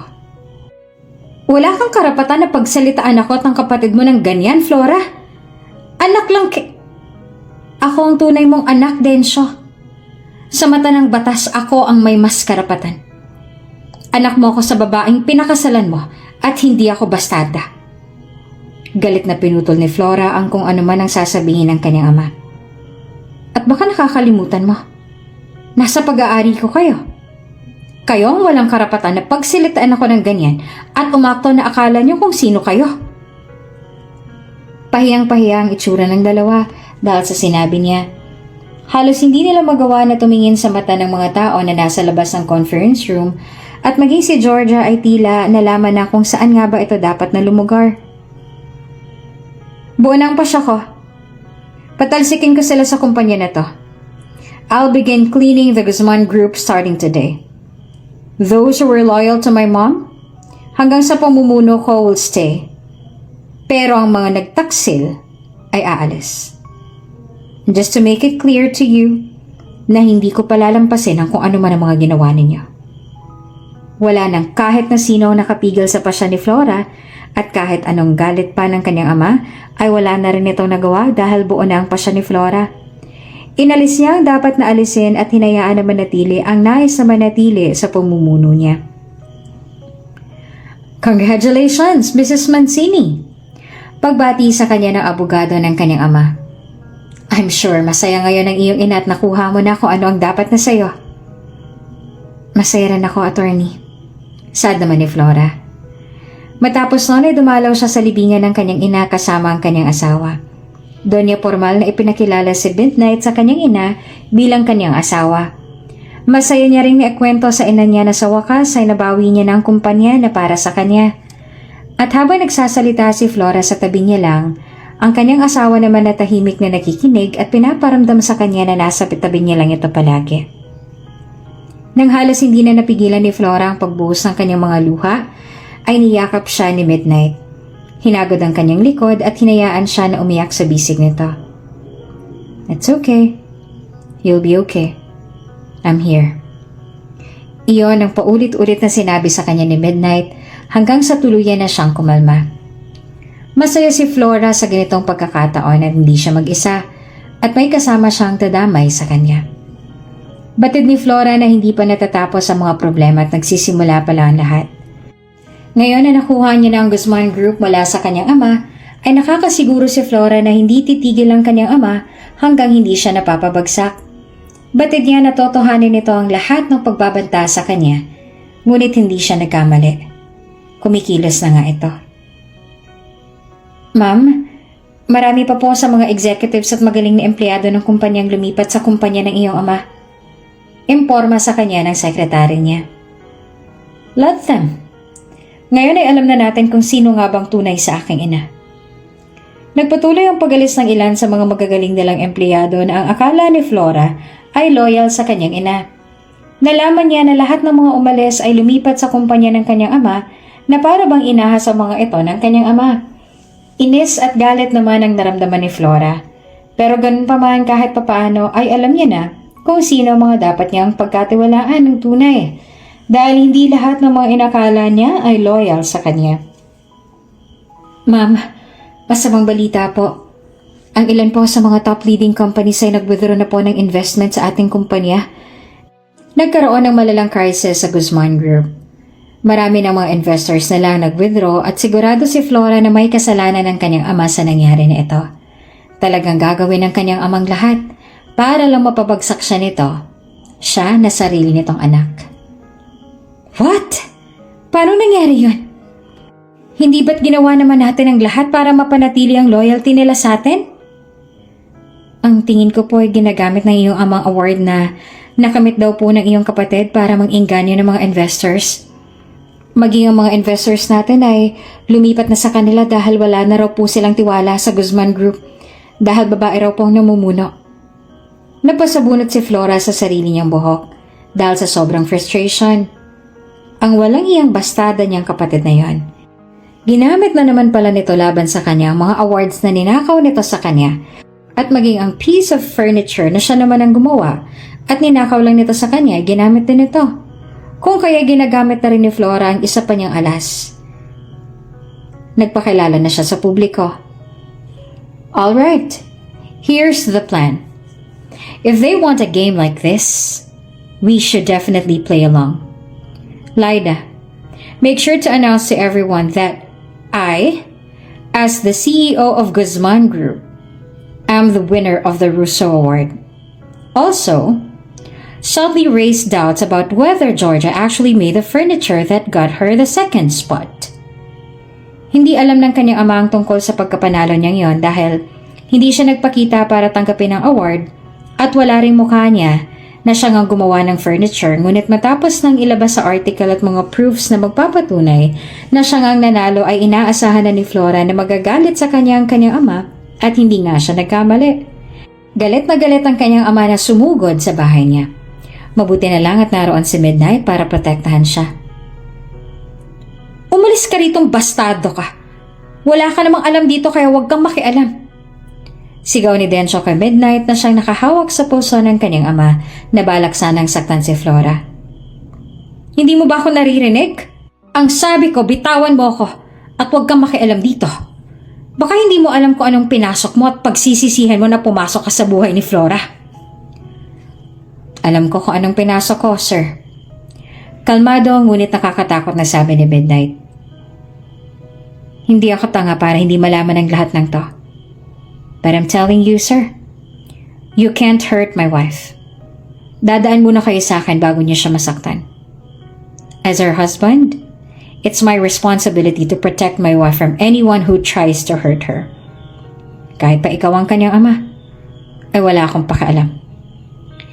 Hindi naman maipagkakaila na nakaramdam si Flora ng takot sa ginawang yon ng kanyang ama at masaya siya na nasa tabi niya si Midnight para protektahan siya kahit palaban sa sarili niyang ama. Nang dahil sa pag-announce si Flora na siyang anonymous champion ng Russo Award, kahit papaano ay may mga nakipag-partnership ulit sa kanila. Ngunit hindi sapat yon para makabawi sa mga nawala. Samantalang ang CEO naman ng Esquivel Group na siyang nasa panig ng ama ni Flora ay nagwawala matapos mag-pull out ng lahat ng investment at partnership sa kanila ng Mancini Group na siyang primary partner ng Esquivel Group. Isang napakalaking problema at kawalanan para sa Esquivel Group dahil maaaring mauwi sa pagkalugi ng kanilang kumpanya ang naging pasya ng Mancini Group. XYZ Corporation secures 7th spot among Asia's top leading companies. Napahinga si Flora ng malalim habang binabasa ang headline ng article ngayon. Kahit anong pagsisikap niya, ay ang ama niya pa rin ang nag-succeed. Mas lalo lang na naging successful ang kumpanya ng kanyang ama habang ang kanila naman ay papabagsak na kahit anong pilit ni Flora na mapanatili ang success. Company Guzman Group ranking plummets, lands 9th place in Asia's leading companies. Kung ganun, ang tanging pag-asa na lang natin ngayon na makasecure ng partnership sa mga nasa top 5 rankings? Tanong ni Flora sa sekretarya niya. Yes, ma'am. Sila na lamang po ang tanging nating pag-asa. Kung magpapatuloy po tayong mawala sa rankings at baka mauwi rin po sa tuluyan na pagkaluging kumpanya dahil marami na po sa mga magagaling na empleyadong umalis at may mga paninira na rin po sila na binabata sa atin. Lahat po ng mga magagaling na empleyado ng kumpanya ay lumilipat na po sa kumpanya ng iyong ama. We can only ensure success if the international and largest leading company Mancini Group cooperates with us. Mas lalong pinanghinaan ng loob si Flora dahil sa narinig. Batid niya kung gaano kahirap na makipag-partnership sa mga leading companies, lalong-lalo na sa Mancini Group. Kung ang Esquivel Group nga ay hirap na makipag-partnership sa Mancini Group at umabot ng ilang taon bago nila nakamit yon, paano na lang kaya sila? Sobrang imposible na mangyari ata nun. Matapos ang lahat ng nangyari na kaguluhan na ito. Are you okay? Nag-aalala na tanong sa kanya ni Midnight nang makita siya nitong umiiyak. Nag-angat naman ang mukha si Flora sa asawa. Tumayo at saka mahigit niya itong niyakap. Agad naman siyang inalo ni Midnight at niyakap din siya pabalik. Why are you crying? What's wrong? Tanong nito sa malalim at nag-aalala na boses. I think I'm failing. I failed my mom. Ang lahat ng pinaghirapan ng aking ina ay maaaring mauwi lamang sa wala dahil sa kagagawan ko. Baka tuluyan kaming malugi kung patuloy na magda-drop ang mga investment sa kumpanya. Palakas ang pagikbi niya at patuloy naman siya na pinapakaman ni Midnight.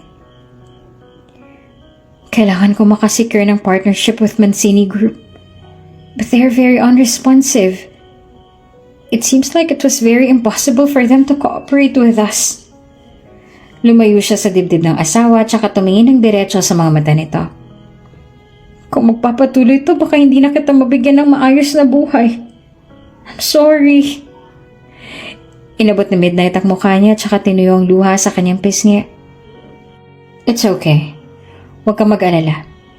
Hindi ko hahayaan na mauwi sa wala ang lahat ng mga pinaghirapan mo. I'll help you. Muling niyakap ni Flora ang kanyang asawa and she found comfort in his arms. It was something she never had felt before. He's giving him a comfort that she never found in anyone else before. Sa piling ni Midnight ay para bang napapawi ang lahat ng pag-aalala niya, ang lahat ng mga problema at iniisip niya. She felt so safe in his arms. Hindi niya maintindihan ang nararamdaman niyang yun. It's confusing but she loves it. International's leading company, Mancini Group of Companies, announces strategic partnership with Guzman Group. Halos malaglag ang panga ni Flora matapos ang nabasa niya. Tama ba itong nakikita ko? Hindi makapaniwala na tanong niya kay Lyda na sobrang ngiting-ngiti naman. Yes, ma'am. Nasecure po natin ang partnership sa pinakamalaking kumpanya. Sobrang nagulat nga din po kami dahil basta na lamang pinirmahan ng Mancini Group ang contract nang wala malang mahabang discussion o kahit anong paligoy-ligoy. Para bang wala silang pakialam kung ano man ang plano nito at gusto lang talaga nila na maging partner sa atin. Oh my God! This is good news! Sa labis na saya ay napahiyaw si Flora at saka hinalikan niya pa ang contract na may perma. Oo nga po, ma'am! Masayang niyakap ni Flora ang sekretarya niya at paulit-ulit niya rin itong pinasalamatan sa kasipagan nito. Sa labis na saya niya ay naiiyak na siya. Kay tagal din niyang pinagdasal na mangyari to. Congratulations everyone! Binati rin ni Flora ang lahat ng mga empleyado na nagkanda puyat matapos ang lahat ng mga nangyari. Ngayon na nakapag-secure na sila ng partnership with Mancini Group and Rossi Real Estate, napakalaki na ng babawas sa problema niya. Animoy lahat ng mga iniisip nilang problema ay nabigyan agad ng solusyon. Midnight? Midnight, nasan ka? I'm home! Masayang tinatawag ni Flora ang pangalan ng asawa habang tumatakbo siya sa kanilang bahay. Hindi niya alam kung nasaan ito ngayon pero sigurado siya na nakauwi na ito. Sobrang excited siya na ibinalita dito ang masayang balita na yon dahil alam niya na magiging masaya para sa kanya si Midnight. Midnight? Night! Na makita ni Flora ang asawa na lumabas mula sa kusina at may hawak pang sandok ay lumaki ulit ang ngiti niya. May maganda akong balita! Habang tumakbo siya palapit. Really? What is it? Sa labis na tuwa, she threw herself to her husband. Mabuti na lang at sinalo siya nito at hindi hinayaan na masaktan. Mancini Group announced a partnership with us! Masayang sabi niya. Wow! Congratulations! Thank you! I'm so happy. Ang tagal ko rin hiniling na mangyari to. Sobrang saya ko. Niyakap pa ni Flora ang kanyang asawa at halos umiyak na siya sa bisig nito. Sobrang masaya naman para sa kanya si Midnight at paulit-ulit na sinasabi na deserve niya yon. Alam mo, pag nakita kami ng mga Mancini o kaya naman ng anak nila, ay yayakapin ko talaga sila ng sobrang higpit at patuloy ako magpapasalamat sa kabutihan nila sa akin. Napangiti na lamang si Midnight habang pinapakinggan ang masayang boses ni Flora.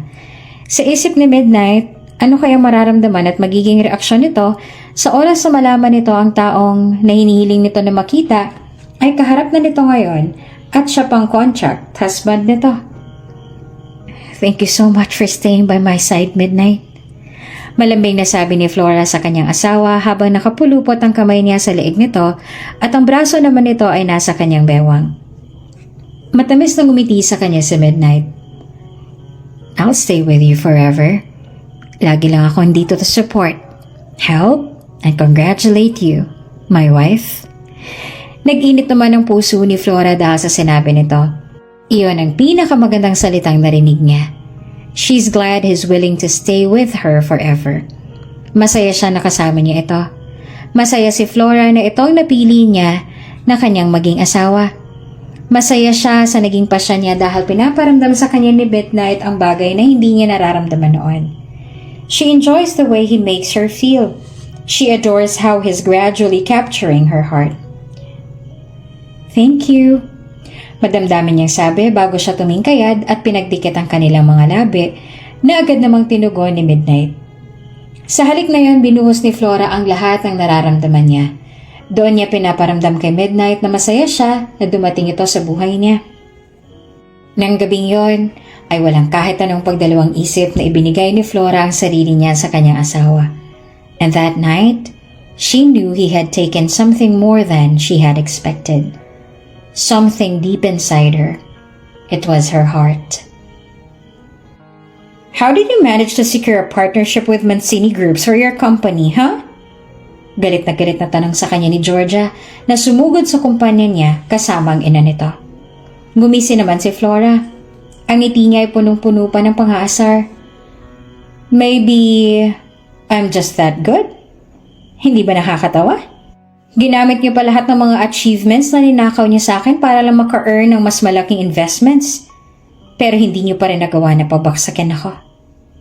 Isn't that very humiliating and painful? Kitang-kita ni Flora kung paano nagtagis ang bagang nito dahil sa kanyang sinabi. Sa oras na malaman ko kung anong dahilan at napapayag mong Mancini na makipag-partnership sa inyo, I will make sure na babagsak at pupulutin ka lang sa kangkungan. Ngumisi si Flora. Iyong ngisi na nanunuya sa kapatid. Go on. Try your best para mapabagsak ako.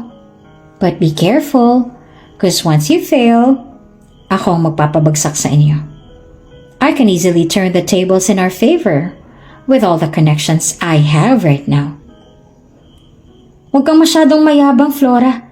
Dahil sisiguraduhin ko na babagsak ka rin. Hindi ako nagyayabang, mahal kong kapatid. Nagsasabi lamang ako ng totoo dahil baka pagdating ng panahon ay pagsisihan mo ang lahat ng to.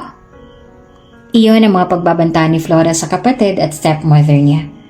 Sa puntong to, ngayon na nasa say niya ng mga Mancini ang kailangan niya na lang gawin ay makuha ang tiwala nito at manatili sa kanila. Sa ganoong paraan ay higit na mabilis niyang mapapabagsak ang kanyang ama. Midnight Mancini ang pangalan ng asawa ni Flora. Did you do a background research about that man?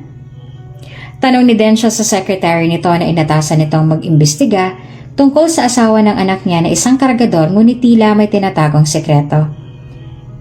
Yes, sir. Pero wala po kami nakalap na kahit anong information tungkol sa asawa ng iyong anak. Maliban na lang sa kapangalan niyang anak ng mga Mancini na siyang ka-business partner ngayon ng iyong anak. Paliwanag nito. Kaya mas lalo pang napaisip si Densha. Higit pa ron, ay ka-business partner na rin ni Flora ang Rossi Real Estate. Itong pumapangalawa sa Mancini Group. Ang may-ari ng Rossi Real Estate ay walang iba kundi si Mrs. Mancini, na siyang ina naman ni Midnight Storm Mancini. Unti-unti nang nagkakaroon ng ideya si Densyo sa tunay na pagkatao ng asawa ng kanyang anak. Ngunit ayaw niya na paniwalaan ang isip niya dahil alam niya na napaka-imposible naman nun. Ang asawa ng anak niya ay isa lamang kargador at wala nang iba. Iyon ang pilit na tinatak ni Densyo sa utak niya. Do you have a photo of your heir of the top leading company? Ang Midnight Storm Mancini na yan. Gusto kong makita ang itsura niya para makumpirma ko na maling iniisip ko ngayon. Wala po, sir. Sa pagkakaalam ko hanggang ngayon ay hindi pa rin nagpapakilala sa publiko ang anak ng mga Mancini. Sa susunod na buwan ay anniversary ng Mancini Group at doon na yata nila ipapakilala ang anak ng mga Mancini dahil tuluyan na itong hahalili sa posisyon ng ama. Dad, ang ibig po ba sabihin ay asawa ni Flora ay walang iba kundi ang tagapagmana ng Mancini Group? Kaya po ba gano'n na lang siya kayaman ngayon dahil kahit wala siyang gawin ay secure na at ang kumpanya ng kanyang ina dahil sa kanyang asawa? Tanong ni Georgia sa ama. Hindi ko alam, sagot ni Densha. Isang paraan lang ang tanging magagawa natin para masagot ang mga katanungan natin to. Kailangan natin makilala kung sino nga ba talaga ang Midnight Storm Mancini na yan. Kailangan natin na makita ang itsura niya para makumpirma natin ang ating mga agam-agam. Mabilis na lumipas ang mga araw, 2 buwan na mula nang kasal sila, Midnight, at mula na mabawi niya ang kumpanya ng kanyang ina mula sa ama at sa pamilya nito. Nanggugulo pa rin ang kanyang ama ngunit kahit anong gawin nila ay malabo na muli siyang mapabagsak ng mga ito dahil higit na mas makapangyarihan na si Flora sa kanila. Sa ngayon ay naghahanda na si Flora para sa anniversary party ng Mancini Group kung saan kailangan niyang umattend at isa rin siya sa mga VIP guests. Imbes na maging masaya ay nalulungkot pa si Flora dahil hindi niya makakasama ang kanyang asawa. May mahalaga daw kasing kailangan gawin si Midnight kaya hindi siya masasamahan. Ang ending, ang sekretary niya na lang makakasama niya. Suot niya ang isang body-fitting gown na hindi naman sobrang revealing at sapat lang para mas lalong mapatingkad ang kagandahan niya. Wala na sa bahay nila si Midnight nung umalis siya. Kanina pa kasi ito nagpaalam sa kanya kaya naman hindi nito nakita ang suot at ayos niya. Ewan niya ba? Pero para bang mas lalo siyang nalungkot dahil ang dahilan kung bakit siya nag-ayos at nagpaganda ay hindi man lang nakita ang ayos niya. Nitong nagdaang araw kasi pakiramdam ni Flora ay gusto niya na lang laging mag-ayos para sa asawa niya. Gusto niya na makita nito kung gaano siya kaganda. What happened, Flora? Nasaan ang asawa mo? Bakit hindi mo siya kasama? Naghiwalay na ba kayo o baka naman nahiya na siya dahil alam niya na ang isang patapon na tulad niya ay hindi bagay sa ganitong lugar? Iyon ang nanuluya na tanong sa kanya ni Georgia. Nandito pa rin pala ito ngayon, kasama ang ama at ina nito. Para silang isang masayang pamilya. Gumanti siya ng ngiti sa mga ito. My husband is busy. Busy? Oh, that's not the reason, my dear sister. Ano naman ang pagkakaabalahan ng isang katulad niya na useless? Wala naman siyang trabaho dahil Ikaw lang ang tanging bumubuhay sa inyong dalawa. Maybe you should accept the fact that he's embarrassed or you're embarrassed of him. I'll never be embarrassed of my husband, Georgia. Hindi naman ako mga kagaya ninyo. And perhaps you should refrain from inquiring about or concerning yourself with my life and that of my husband.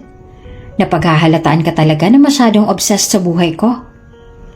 Tiningnan ni Flora ang hilaw na kapatid mula ulo hanggang paa at saka napangisi na parang nanuluya. You're aware that obsession isn't healthy, aren't you?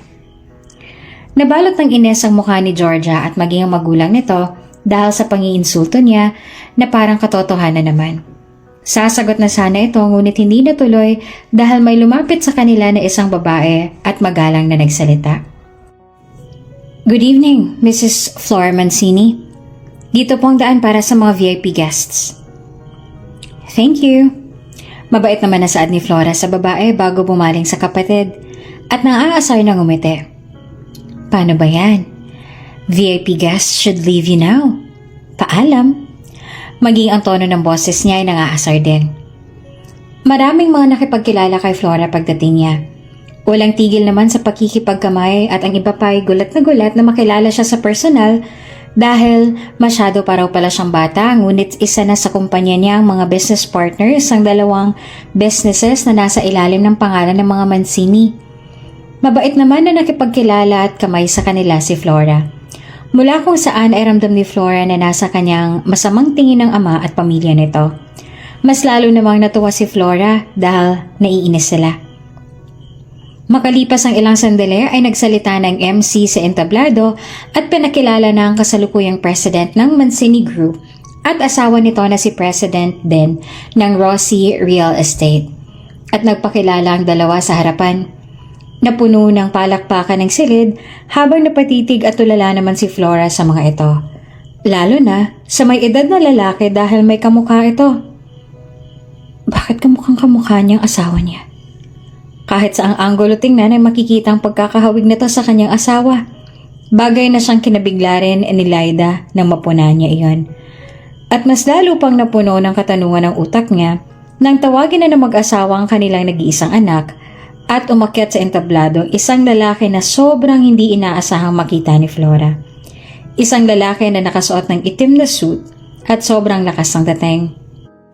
Good evening, ladies and gentlemen. I am Midnight Storm Mancini. Nakangiti na pagbati at pakilala ni Midnight. Halos malaglag ang mga mata ni Flora sa sahig habang nakatingin sa lalaki. Sa kanyang asawa.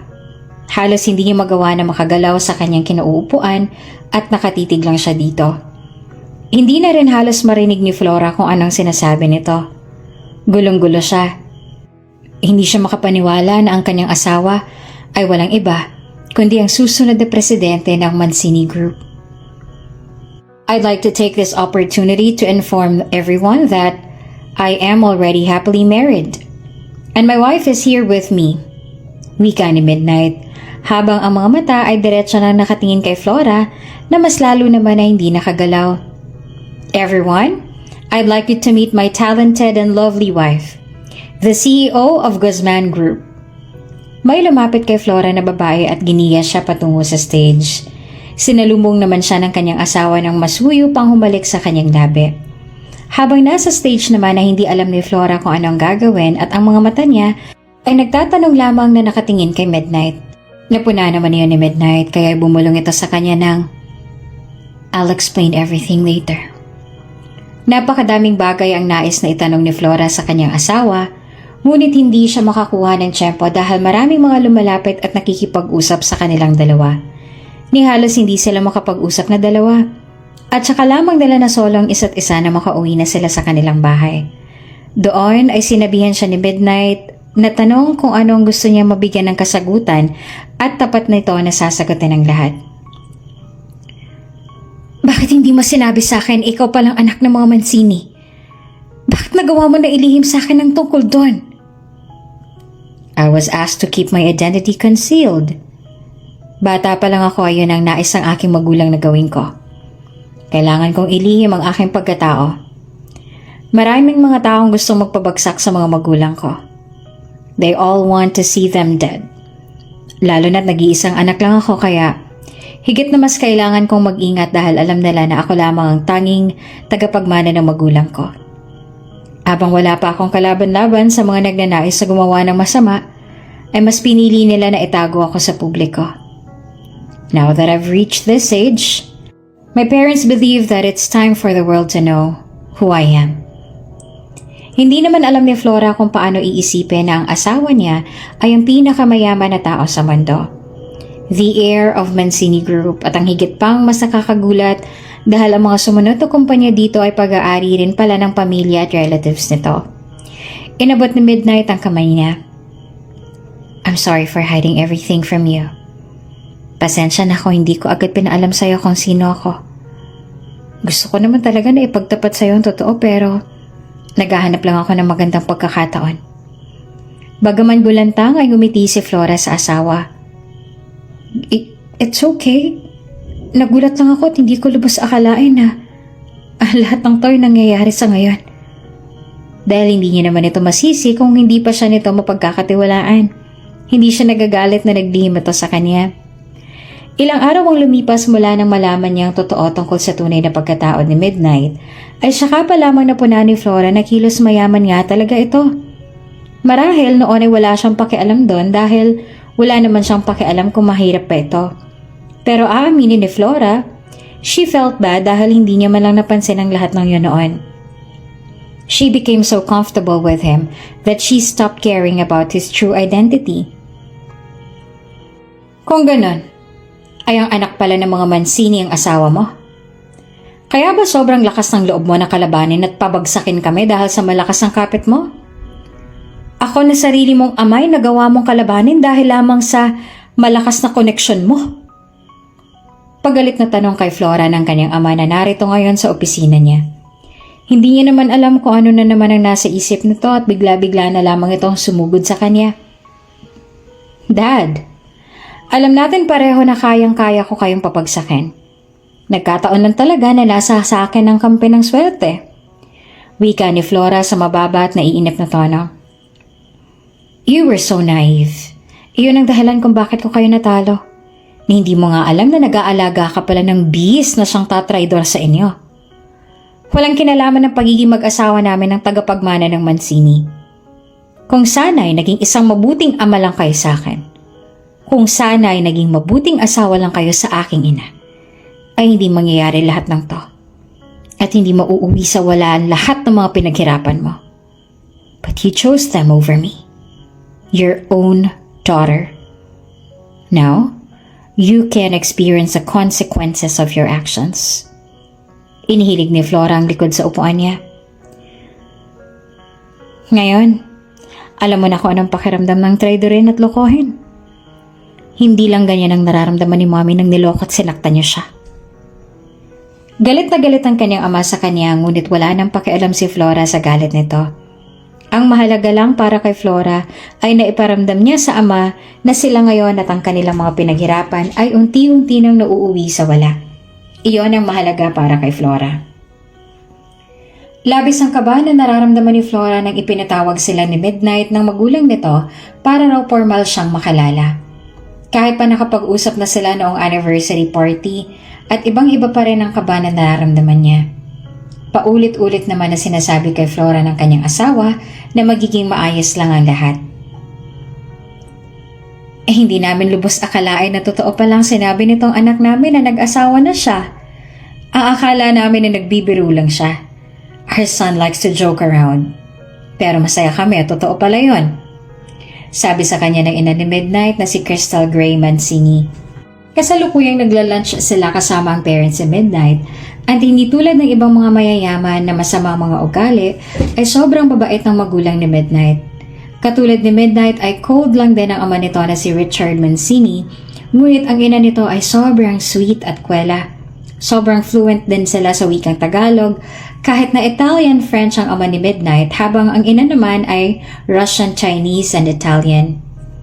Ang akala pa nga ni Flora ay magagalit ito sa kanila dahil nagpakasal agad sila na hindi man lang nila alam at hindi rin sila impitado ngunit hindi sila nagalit.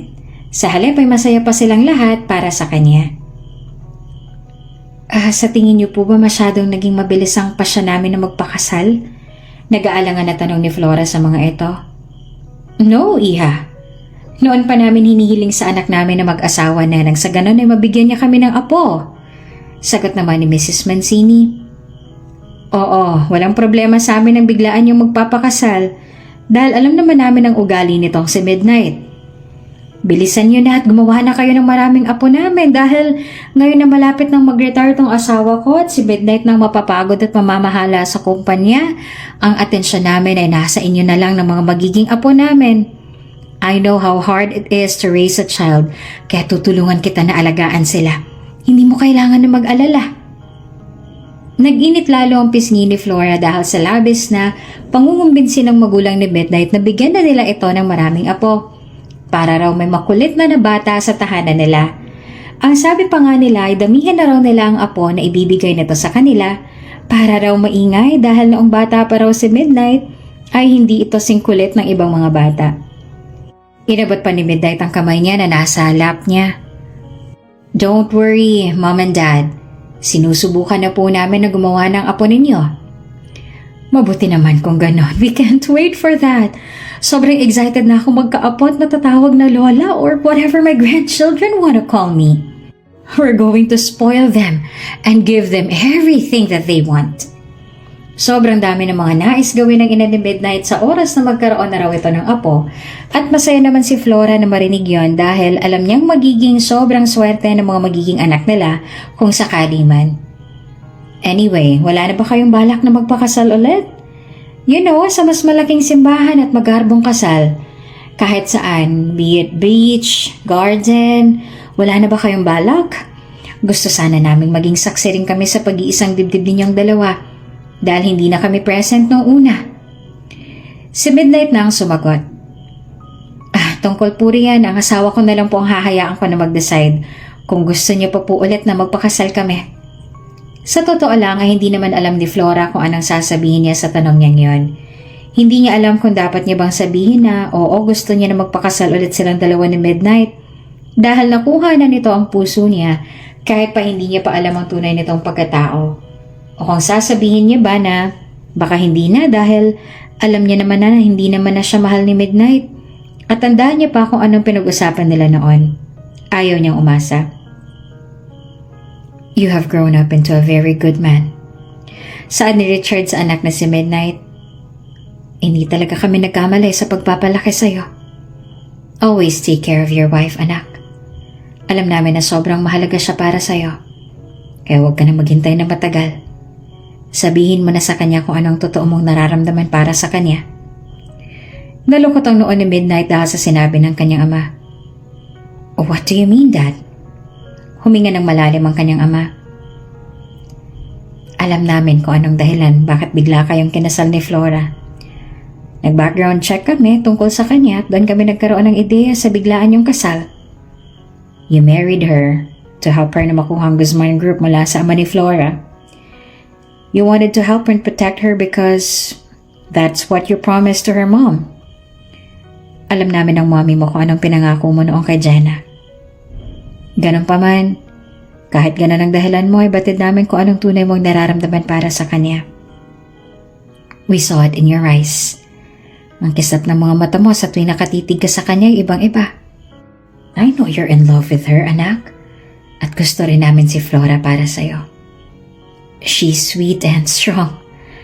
Matalino at tunay na mapagkakatiwalaan. Magiging masaya kami ng mommy mo kung siya na nga talagang makakasama mo habang buhay.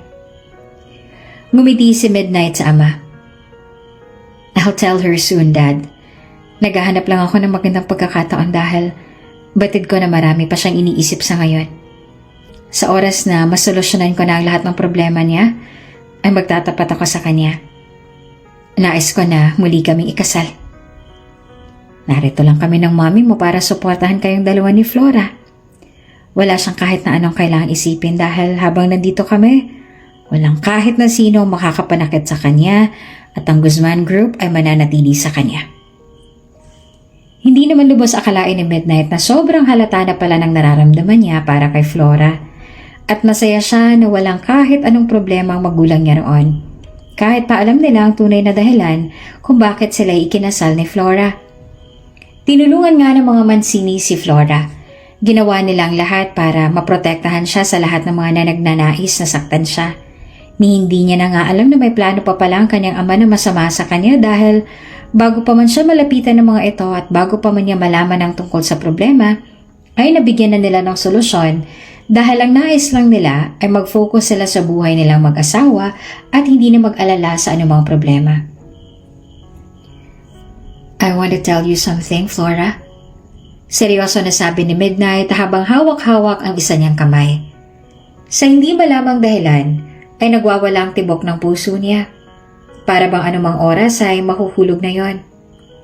Puno ng emosyon ng mga mata ni Midnight habang nakatingin sa kanya. Ano yun? Your mom. I know her. Huh? We've met before. Bago nangyaring masamang trahedya sa kanya ay nagkita kami. I was only 19 back then. She mentioned you were 15 at that time. She confided in me about you and asked for a favor. She made me promise that once she's gone, that I will protect you. She even gave me your picture. Sobrang proud na proud siya sa'yo nun dahil sobrang matataas daw ang grades mo. She was very happy while talking about you. She told me that once you're at the right age, she will introduce me to you. I promised her that I would protect you. But I wasn't able to meet you until that day you asked me to marry you. But I know a great deal about you. I know so much. When you graduated from college, you were radiant like an angel. At siguro yun din ang unang beses na napabilis mong tibok ng puso ko. At nang sa wakas nagkita tayo, doon ko napagtanto kung ano nga ba ang nararamdaman ko para sa'yo. Inabot ni Midnight ang kanyang mukha at saka masuyo yun na hinaplos. Pinahid din ito ang mga luha na hindi niya namalaya na pumatak na. I loved you, even before I met you. Nagulat si Flora sa sinabi nito sa kanya tungkol sa kanyang ina dahil hindi niya lubos akalain na ibinilin pala siya nito sa lalaking siyang tutulong sa kanya at siyang mamahalin niya. Ngunit mas mahigit siyang nabigla sa nalaman na mahal din siya nito, na mas nauna siya nitong minahal at kahit pa hindi pa sila nagkikita ay mahal na siya nito. Sobrang saya ng nadarama ni Flora ng mga sandaling yon at pakiramdam niya ay sasabog na ang puso niya ng dahil doon. Alam ko na wala ito sa usapan natin nun. Alam ko na wala ito sa plano mo pero gusto mo bang pakasalan ulit ako? I love you and I want to marry you again. But this time, I want to marry you because you know the depth of my love. Because you've seen it in every moment we've shared, in every word I've spoken, and in every action I've taken. I want to marry you, knowing that you felt the sincerity of my affection, and that there's no doubt in your heart about the love that binds us together. Hindi pa man natatapos ni Midnight ang sasabihin ay tumatangu-tangu na siya at ang luha niya ay umaagos na. Yes, gusto ko na pakasalan ka. Mahal din kita, Midnight. Mahal na mahal din kita. Matapos ang araw na naging opisyal sila, ay wala nang singsaya ang nararamdaman ni Flora. Mahal na mahal siya ng kanyang asawa at ganun din siya dito. Sobrang supportive din sa kanila ng kanilang mga magulang na noong sabihin niya sa mga ito na ikakasal ulit sila, ay masaya nilang ibinilita yon sa buong mundo. As for her father and his family, syempre sobrang bitter pa rin nila. Lalo na ang half-sister niya na panay pa rin ang subok na siraan siya. Ngunit hindi naman nag-succeed yun dahil hindi naman mananalo ang kasamaan nito. Hindi nila matanggap na masaya na si Flora ngayon at successful na rin ang Guzman Group. Hindi tulad ng company nila na papalugi na. At sa totoo lang mula nang ikasal ulit silang dalawa ni Midnight, ay nawala na ng pakialam si Flora sa kanila. Wala na siyang pakialam sa kung ano man ang sinasabi nila sa kanya o kung may masama man sila na balakin dahil alam niya naman na hindi sila magtatagumpay. Masaya na siya sa buhay niya ngayon at alam ni Flora na masaya rin ang kanyang ina para sa kanila. At higit pa silang sumaya nang malaman nila na magkakaroon na sila ng anak, 1 taon lamang mula nung ikasal silang dalawa. Si Betnate na siguro ang pinakamasayang tao sa buong mundo nang malaman na hindi lamang isang kanilang magiging anak, ngunit kambal. Matapos ang mahabang panahon ay sa wakas nakaramdam din ng pagsisisi ang kanyang ama sa lahat ng kasalanan na nagawa nito sa kanya. Pinatawad ito ni Flora, ngunit sa pagpapatawad niya ay pinutol niya na rin ang kung anumang ugnayan nilang dalawa. Napatawad niya na ito. Wala na siyang galit o sama ng loob, ngunit hanggang doon na lang yon. Ang mahalaga lang sa kanya ngayon ay mahal nila ni Midnight ang isa't isa at kanilang mga anak. Wala na siyang pakialam sa ibang bagay, kundi yan lang.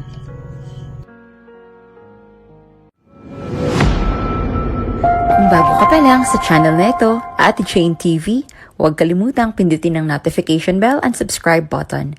Sana po hindi naman malaking abala sa inyo ang pagpindot ng subscribe button dahil ang kapalit po nito ay ang pagsuporta para makapag-produce ng mga libreng stories sa mga channels ni Ate Jane. Maraming salamat! May cellphone ka ba? Tanong ni Flora pagkalipas ng ilang sandali.